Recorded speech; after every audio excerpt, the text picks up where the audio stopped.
President and the Governor Michael Marcos Kion to lead unveiling of the Sarat Bridge project marker for this 8,439,000.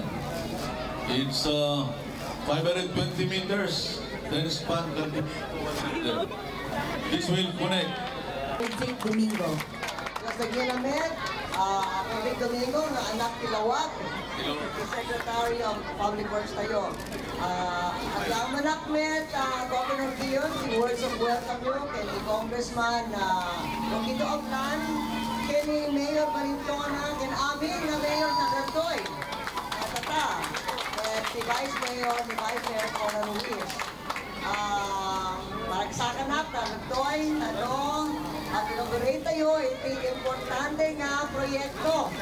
It's very important bridge that costs more than ₱500 million pesos. Major project. Ngayon, namuan ko, ni Cora, hindi tayo makakross kayo, kay Bangir, 1 hour. Itatap 5 minutes in lying. So that's a big help for our farmers and our people. Ngayon, tanong,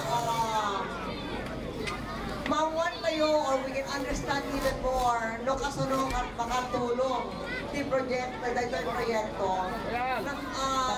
Kasyat nga, hanak di ato explicar.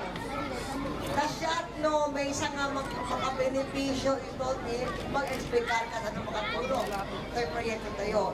Iso nga abayan tayo di Barangay Captain, di San Jose Sarat, ni Eddie Claro.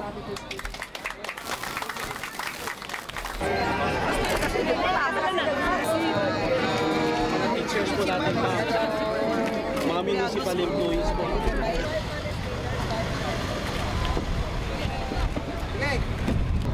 Wala na kayo mapupunan sa baba. Sabi yung baba eh. Hindi yung ribbon cutting. Ha? Ang layo.